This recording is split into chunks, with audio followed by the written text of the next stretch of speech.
Yagyag nga ho pala kami pumunta ng aking asawa din sa bayan ng San Juan para nga ho pala kami maglomi. Tapos naghalo-halo din nga ho pala ako dyan kahit may ubo. At bumili din nga ho pala ako ng gamot din nga ho pala sa Jojo Pharmacy. Pagdating nga ho pala ng aking asawa galing sa biyahe, niyakag ko nga ho pala pumunta ng bayan ng San Juan. At kami nga ho pala ay bibili ng gamot, tapos doon na rin ho kami magme-merienda. Naglakad na nga ho pala ako diyan kasi nga ho medyo mahirap nga ho pala ang daan din sa amin, tapos maputik pa. Doon na nga ho pala ako sumakay sa may ibabaw ng Torondon at doon ho medyo maalwan-alwan ang daan at hindi na ho maputik. Nakasakay na nga ho pala ako dyan mga kalinggit sa motor. Ang kasama ko nga ho pala diyan iarihong asawa ko at binabaybay na nga ho pala namin ang papunta ng bayan ng San Juan. Bandang alas 2 na nga ho pala ng hapon, kahit nga ho pala kainitan ay yagyag si kalinggit basta lumihan ang pupuntahan at bibili din nga ho pala ko dyan ng gamot. Pagdating nga ho pala namin din sa bayan ng San Juan, kala ko nga ho pala din kami kakain sa Jollibee, abay dadaanan lang pala namin. Pagdating nga ho pala namin din sa Carlo David Lomi House ay tamang-tama naman ho at wala masyadong nakain at marami nga ho palang bakanteng lamesa. Meron nga ho palang mga araw na punong-puno nga ho pala din at marami hong nakain. Ari nga ho palang kanilang menu ay siya, bahala na ho kayong pumili dyan kung ano hong gusto nyo kainin. Ay siya, punta na ho kayo din sa Carlo David Lomi House at din ho kami naglolomi ngayon nang matikman nyo ho ang lomi din sa San Juan, Batangas. Makalampas nga lang ho pala rin mga kalinggit na ang Jollibee, tabing highway nga ho pala ari. Maya-maya naman ho, dumating na rin ho ring aming order na lomi. Ang in-order nga ho pala dyan ng aking asawa ring jumbo, ang akin naman ho ay special. Sinabi ko nga ho pala mga kalinggit sa aking asawa bakit dalawa pa yung kanyang in-order, ay pwede naman super jumbo na laang at hati kami. Abi ang pagkakasabi sa akin ay baka daw siya mabitin.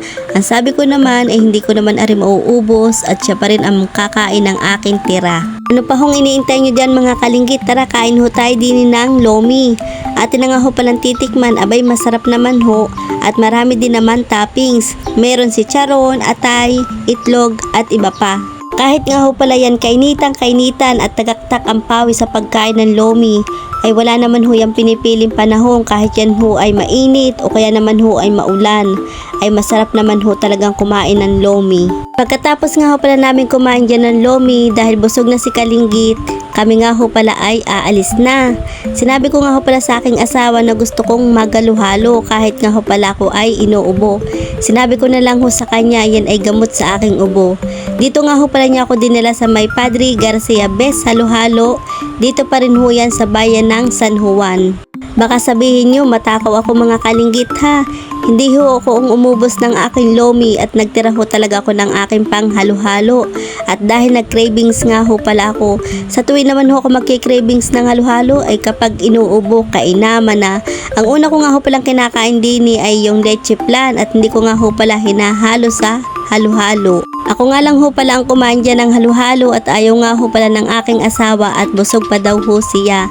Pagkatapos ko nga ho palang kumain diyan ay nagbayad nga ho pala ako ng 65 pesos, mapa take out o dine in.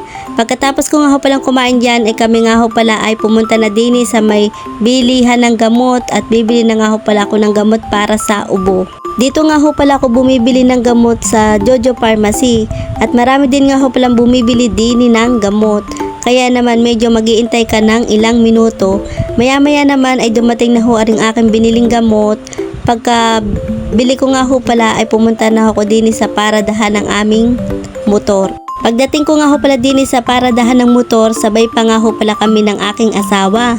Ang binili nga ho pala niya ay pang-ulamin namin ngayong hapunan.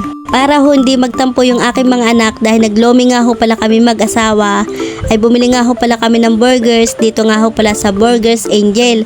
Habang nagbabantay nga ho pala ko ng binili niyang ulam, yun nagtatakaw nga ho pala yung aking asawa, hindi man lang ho ako inalok, kainaman na. Pagkatapos nga ho pala namin bumili ng burgers, kami nga ho pala ay dalas-dalas nang umuwi diyan at kami nga ho pala ay aabutan ng malakas na ulan. Nang medyo malakas na nga ho pala yung ulan at malalaki na nga ho pala yung patak, kami nga ho pala ay tumigil din sa kanto para nga ho pala magkapote. Nang tumigil na nga ho pala ang ulan, tumigil nga ho pala ulit kami din sa kanto para nga ho pala tiklopin yung kapote at mainit na daw ho, sabi ng aking asawa, at mabanas. Ay paano ho, hanggang dito na lang ho yung aking vlog at salamat ho sa inyong panonood at bukas ho uli. Bye bye mga kalinggit!